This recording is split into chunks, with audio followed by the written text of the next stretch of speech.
Hello again. Meet Large. Large Booty Man. Now, Large here has survived 10 years of the zombie apocalypse. Well, it's either that or he's just hatched from an egg in this wardrobe here. What on earth am I on about? Well, I've been wanting to tell a Zomboid story on the channel for some time now, but all of my attempts so far have ended both quickly and unceremoniously, so I did some other things first. This time I've installed a healthy set of mods including Britta's weapon and armor packs, most of the Autozar vehicle bits, as well as various other little bits and bobs. The full list is in the description below, but the one that's currently rather standing out is 10 years later, which gives the world an overgrown appearance, especially when paired with worn-out zombies. There are some supporting mods for 10 years later, like 10 years later professions, which allows us to make Large here a hardened survivor. The world's sandbox settings have also been tweaked to reflect the setting a bit better. The electricity and water are shut off and there's no perishable food left. To offset this, the zombie population is also a little bit lower than usual and Large gains skills at twice the normal rate. It's also worth mentioning that nothing respawns. Neither zombies or loot magically reappear. Though the way zombies migrate in this game often makes it appear like they're still infinite anyway. If you want, we can pretend that I'm playing this because it's been over 10 years since the original Zomboid tech demo was released. It's not, I didn't know that until now, but they don't need to know that, do they? So anyway, while we've been talking, Large has been looting. He's evidently just arrived in Muldraw on foot since we find ourselves going house to house at the very edge of town. On our first day in town here, we bashed in some skulls and got ourselves all dressed up in the bloodied second-hand clothing of the local zombies. We spotted a nice hiking backpack, stuffed it full of canned food, scoped out some bits that would be important later, and then got cozy in this little cabin here. This seems like it would be a nice little spot to turn into a safe house, but for now, it's time for bed. Okay, maybe it wasn't quite time for bed because now it's 3 AM, but instead of doing something sensible like reading a skill book, we're going to go out and keep on scavenging. Which sounds nicer than saying looting, doesn't it? One particularly kind zombie donated some military apparel to Large's cause in the form of a bulletproof vest and some very tactical camo clothing. Thankfully, most bulletproof materials are also proof against teeth. By this point, I've found a couple of cars and vans that are in pretty usable condition. However, it's extremely rare to find a car with a working battery and/or any remaining fuel this far into the apocalypse. If we wanted to get technical about it, then we'd probably have to not use vehicles or generators at all, since the shelf life of your average vehicle fuel is really not that long. But we probably don't want to do that because it wouldn't be very fun, would it? Regardless, I don't have any fuel, or a working car battery for that matter, but it's something to keep in mind and look out for on future travels. The next day consisted of finding a bigger bag, a couple of empty gas cans to use later, some fly drip, and these two very hungry and well-coordinated fellows. Now's probably a good time to mention that I did also change the zombie virus's transmission method to saliva only for this game, so the nasty laceration I just picked up on my hand in this cock-up is just a pain, not a potential death sentence. It may now be obvious why I've had so many failed Zomboid runs. I do have a tendency to rush about a bit. It's simply my nature to boldly run at situations blind and then deal with the consequences afterwards. So I think for now we'd best stop looting and fighting and do some lightweight organising instead. In Zomboid I tend to have specific containers for food, books, tools, weapons, electronics, and then have separate areas set up for first aid stuff and tailoring supplies. Inevitably this descends into chaos and I just throw stuff on the floor within a few days. But for a brief shining moment, all is pure and all is organised. You can thankfully remove all of this green stuff from buildings and floors in 10 years later, so let's do that a bit now. Hey, what's this under here? Oh wow, it's a subscribe button. I bet if you had a look you'd find one just like it right below the video. Go check it out. After that bit of gardening, it's time for a little bit of tailoring. Most of the clothes I'm wearing came from dead people that have allegedly been shambling around in them for a decade or so. They're not in great shape. I patched up all the holes in everything I could with a mix of leather, denim, and regular old cloth before getting down to a good old crossword puzzle to ease the mind pain before bed. I also read about foraging because that's what I plan to do a bit of today. Large has the herbalist trait, so it's safe to scrounge around in the mud for food. The grand haul was a wild leek, a handful of mushrooms, 2 worms, a millipede, and an oven mitt, which isn't food. After the morning's forages, I broke into this fortified house, which realistically should be where I fortify and call home, but it just doesn't have the same coziness factor as the shack, does it? What it does have is a lot of sharp things. Particularly useful to me are the axes, which I can use later to deforest the area around me and provide the logs required for my various constructions. The house also held a sledgehammer, which can be used to raid various high-value areas, like police stations or storage lockups. But we'll get to that later. First things first, Large is a smoker and the mind pain from not having any ciggies is really starting to get to him. I know that there's a bar on the main road next to a large warehouse, so I head that way. On the way there, whilst engaging in some more ill-advised night combat, I took down a zombie in some kind of Second World War German getup, including a Stahlhelm and an incredibly high-capacity backpack. Anyway, it's starting to brighten up a bit now and we're closing in on that bar. I'm hoping to find some cigarettes and a lighter here, but it seems like the right sort of place, but no, not today. I did get some booze though, which offers another kind of reprieve from the terrors. A beer before bed will sort out even the deepest reaches of depression in Zomboid. If only it was so simple. On the way out, I spotted this nice fellow in a ghillie suit, and decided I wanted it, so I took it from him. It doesn't serve any purpose other than to look cool. It would be nice to have an effective camouflage system in Zomboid, but for now it's just fashion. In the boot of a car parked outside the bar, I found a full working car battery, which gets me halfway to driving around. I just need some fuel now.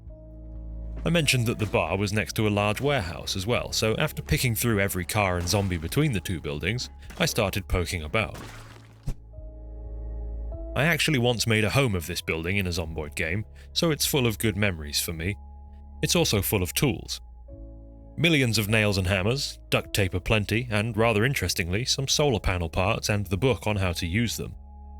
It'll be a long time before I can make use of those panels, since you need a few levels in electronics, which is absolutely awful to grind up initially, but still, it's nice to know they're there. I'll transport them once I have a working vehicle. Something much more immediately useful are all the seeds and gardening tools. The sooner you plant crops, the better, but despite it being the middle of the day, I'm very tired. It's time for a beer nap on the sofa here before heading over to the storage units across the road. Whilst clearing this place, I found this battery bank put together in one of the units alongside some more solar panels. That's cool, but again, it's something to think about much later. All the smashing of walls obviously attracted some attention, and in the process of clearing them I managed to once again put myself in a bad situation. The vegetation everywhere does rather affect my brain's ability to track zombies, meaning I forgot that this one existed and went straight ahead on looting Luigi here. Anyway, 'tis but a scratch. Literally. So let's go home. Once home safe and sound, we'll spend a solid 6 hours reading about farming, then go to sleep so that we can read more about farming in the morning before actually getting some seeds in the ground. Perhaps I should have planted first and then read, since you get your farming experience on harvesting crops, not planting them, but it doesn't make a huge difference. I love few things more than homesteading in video games. I'd probably like it quite a lot in real life too, but it's hard to do when you live in a small flat with no outdoor space, so for now, this is my homestead. And it needs a wall, so I need to put those axes to good use with some good old-fashioned lumberjacking. I then realised, however, that I need carpentry level 2 in order to actually make walls. I guess it's been a long time since I started with 0 carpentry in Zomboid. So before I can homestead, I'll have to destroy some other people's homes. Board by board and nail by nail, I'll dismantle anything made of wood inside the surrounding homes. Unfortunately, I never found a beginner carpentry book, meaning that this will take considerably longer than it should. As a positive though, whilst in one of the nearby houses I realised I left behind this nice radio with a CD player, which is just another way to help keep the voices quiet. I do have the intermediate book for carpentry though, so once I reach level 2 I can get through that before starting on a wall. Just casually sitting on the ground in the pitch darkness reading about carpentry. The usual Zomboid stuff, Shortly after getting into the wall building, this happened, which was unsettling. My average day contained 0 zombie bunnies, so this was rather unpleasant. And while it's tempting, no, Large does not intend to wear the bunny costume. After building a few more frames, I realised that since it's raining, I'd best get more seeds into the ground. I don't actually have a renewable water source yet, so it would be smart to make use of the fact that it's currently falling from the sky. Alright, back to lumberjacking, which is very good at ruining axes. Thankfully though, it at least also trains maintenance, which is quite handy. I have no idea whether or not your axe skill also influences the chance to lose durability when cutting wood like it would when cutting zombies. If you know, let me know, I'm curious. It very briefly stopped raining and then immediately started up again, so I decided to make hay whilst the sun wasn't shining and plant some more seeds. At this point I've got radishes, carrots, cabbages, tomatoes and broccoli in the ground. None of those seem to me like particularly fatty vegetables, but according to the wiki, cabbages are actually surprisingly good food. It occurs to me now though that I should probably have planted potatoes too if it's carbs I'm after. I'd like to be able to get my hands on something a little bit more meaty though. But without choosing a profession that starts with trap recipes, I'm entirely reliant on finding magazines for them. And I have found one, but unfortunately it only covered traps which already require some trapping skill, which isn't enormously useful to me right now. Anyway, we're running out of important things at the base, like food, so let's go out looting again. Moving further afield this time, through the trailer park to our immediate south where I found a few cigarettes but sadly no lighter, before heading west into the town again.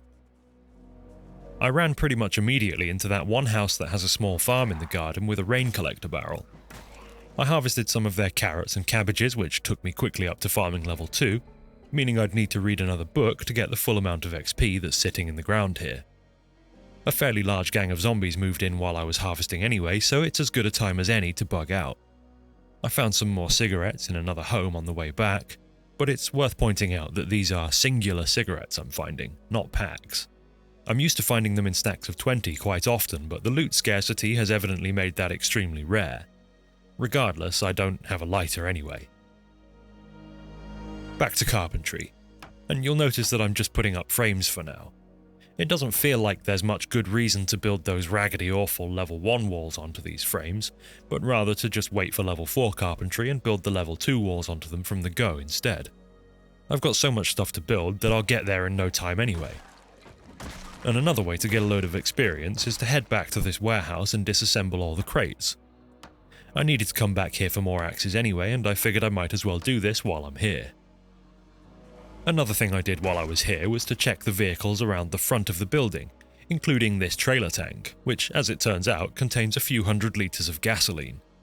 Well, that's convenient, isn't it? All I need to do is find a gas can to fill and then screw a new battery into a working car and I'll be good to go. You will probably have noticed the slick black car sitting out front of the shed that I live in. It's in pretty good shape, so I'll be using that. With it, I can tow the gas tank back, grab this generator from the neighbour's shed, and we're good to go for electricity. Once I start harvesting crops, I'll steal a few fridges from nearby houses to keep my produce fresh. For now though, it's time to celebrate the day's successes with a beer before bed. The next morning, we're bringing back that solar equipment from the warehouse before doing yet more carpentry all day. At this point, we've reached level 4 and can actually begin to make a wall rather than just a frame. While I was continuing the deforestation efforts, this guy showed up in his full-on bomb suit. And while it would be fun to run around in a bomb suit killing zombies, unfortunately it halves both your run and combat speeds. I will scavenge the visor from it though, because at this point I was just stacking anything that would fit over my body provided it didn't significantly slow me down, even if it does look a little bit silly. So it's been almost 2 weeks in-game, about 11 days so far. We've got the beginnings of a wall set up, crops growing, basically limitless electricity and fuel for vehicles, and a decent but far from ideal stock of food. What's next? Well, we need to make some water collectors, a fridge or two, and it would actually be really nice to have a source of more fattening foods. If I can't get started trapping, which I've actually never found to be particularly reliable anyway, then maybe I should be fishing. I have been squirreling away various bits of fishing kit, but I've actually not found a rod or a line yet, nor the required magazine to let me craft my own, so it'll have to be spearfishing. Anyway, first I'm going to head down to that little farm and finish harvesting it.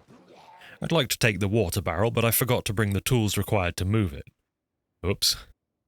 While I was out and about, I hit up the small convenience store just down the road from here, hoping for lighters and cigarettes again, but instead I found some vitamins and painkillers, which could be pretty useful if things go bad.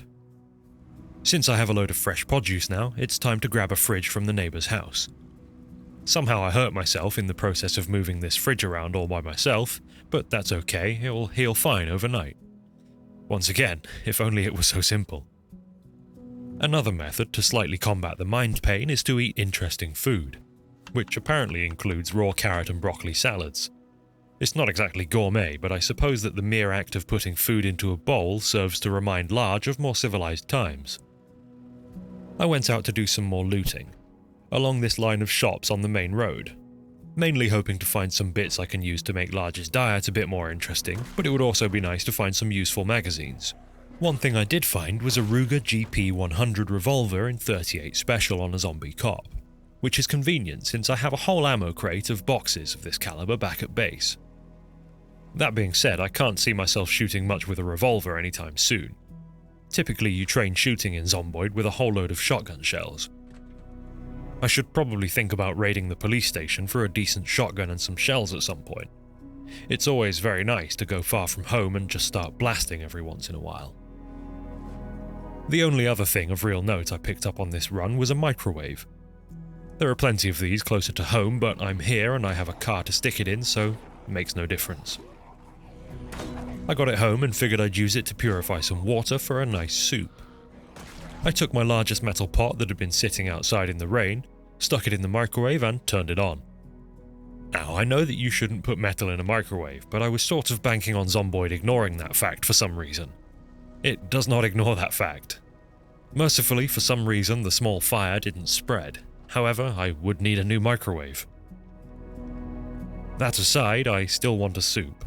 So I got another pot, filled it with water, and stuck it in the oven to boil this time. To be honest, I don't know much about the food system in Zomboid, but when I made this soup, apparently I used too much broccoli, because it was very depressing to consume. Okay, now it's time to look into fishing. The nearest body of water is this little pond here out in the woods. For some reason I figured I would drive there, and once I got out onto the main road I realised that it would make far more sense to just walk instead. So while I was out I decided to just go for a nice long drive along the highway, just in case there was anything really nice out there. Predictably, there wasn't anything nice out there. Anyway, after wasting all that time, I did actually go fishing for an entire day, catching a couple of fish including this massive pike. It's not an enormous amount of food, but it will certainly add to the veggies in a nice way. And after a quick stir fry, it's time for Large's first harvest, because some of the cabbages are ready. Even though it was only a few tiles, with the carrots and broccoli that are already in the fridge, it's now completely full. I should have realised this would be more of a problem. I once occupied an apartment building in Louisville and made a small farm on the roof which managed to very quickly fill 6 fridges with veg. It's simple enough to go and get another fridge, but of course it does mean that you're using more fuel in the generator. So it would be quite a good idea to train electrical and start rigging up the solar panels to run this stuff. First though, let's finish the wall and section off a little vehicle bay from the main area. I could essentially build a whole building here if I wanted, but for now this will do. It's cozy as hell. I had the idea to take my car and try and draw some zombies away from the area that I want to loot next, which is mainly the book and VHS stores. I've never really been sure if this kind of tactic works in Zomboid. I'm just slowly backing away down the highway making plenty of noise, and then looping backwards towards town and repeating that again. Then once I'm leaving, I try to ensure that I head back into town via a longer, circuitous route so they don't all just follow me straight back. But the density of zombies doesn't really ever seem to have significantly changed, so who can say? While I was on that side of town, I hit the local tavern, figuring I might grab some more booze and cigs. And look at that, I finally got a lighter. It's not enormously useful given how few cigarettes still exist, but there you go. A random truck parked outside had a gun case in it that I opened when I got home to find a Marlin 1894 repeating rifle chambered in, you guessed it, 38 Special. Just like all the guns in Muldraugh apparently. Alright, let's skip forward a little bit, because for the next 2 days or so I just fished and dismantled electronics and nothing particularly interesting happened. You join Large again a couple of days later as he makes his way house to house in search of more TVs to dismantle, when he stumbles across this little Pazuzu truck in perfect condition. It even has fuel and a working battery. And the cherry on top, the keys in the ignition. This is a really great find. The trunk of the car I've been using is tiny, and I hate storing loads of stuff in the seats since it can stop you from getting into the vehicle in a hurry. This little truck will open up a world of looting possibilities to Large. Back at base, some carrots and radishes are ready for harvest, but I need to leave them a little longer so that I can get some seeds rather than just food. But I harvested about half of them now just to expand my already grotesquely large vegetable stocks. Speaking of Large, at this point he's actually beginning to gain weight again. He started at 60 kilograms and has been as low as 55 in the pre-fishing era of his journey. Again, it would be really nice to try and integrate some trapping into the homestead here to keep up the gains, but we'll just have to take what we can get. The next move for Large is to grab that sledgehammer and hit the police station for its guns and ammo now that we've got the Pazuzu to carry it all in. It's a simple enough plan, so let's just get straight to it. There's a few small clusters of zombies hanging around, drawn in by the truck, so first off they need dealing with. Once that's done, we slip in through the back, break into the jail cell to shut up its lonely undead occupant, and then make our way into the equipment room. And oh boy, that's a lot of gun fuel. And a lot of guns for that matter. For the moment I'm largely interested in 12 gauge, since when it comes to mass de-zombieing, shotguns are king. Luckily for me then, there's a Remington 870 in the locker here and a grand total of 775 shells in boxes on the surrounding shelves. There are also 3 5.56 rifles of varying designs and a Savage 308 Winchester hunting rifle. Unfortunately though, while I did get a few 30-round Stanags as well as a 60-round drum for the rifles, I only got a couple of boxes of 5.56, so I won't be making much use of those until I can find significantly more ammo. It's time to cook a fish and get a good night's sleep now, because surely you know what's coming next.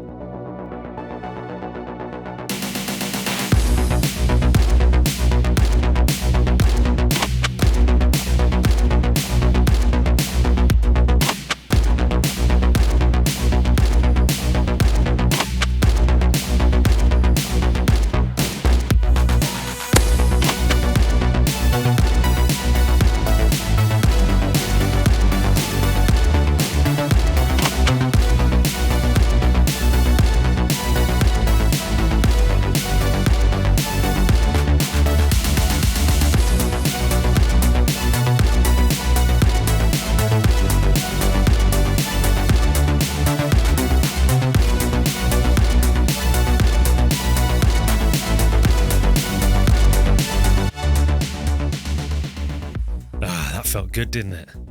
Before that little rampage, Large had killed a total of 253 zombies, almost exclusively with spiked baseball bats. This took him up to around 500, and without actually spending that much of the 12 gauge. So finally we can rummage through the bookstore in peace, and it turns out there wasn't much of use in there. A couple of handy magazines with some vehicle-specific parts that might come in handy at some point, but none of the things I'm more immediately looking for, like hunting or fishing magazines. Oh well, there are bookshops in other towns. And I realise that it feels like we just got set up here, but maybe Muldraugh is too small for a man named Large.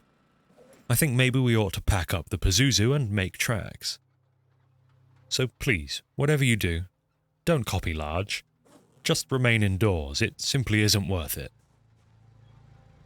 And thanks for the continued support on the channel. I'd like to quit my regular job soon and do this full time, because I'm basically already putting full-time hours into this stuff. I'm just doing it alongside my actual job, which I can't recommend. As you can imagine, I'd much rather just do this instead. If you want to support me in that effort directly, then head over to my Patreon if you'd like. You don't get anything particularly special for doing so, just a role in my Discord and access to the occasional text post of little real substance. But I appreciate it. And isn't gratitude the most valuable reward anyway? In any case, thanks for watching, and until next time, goodbye.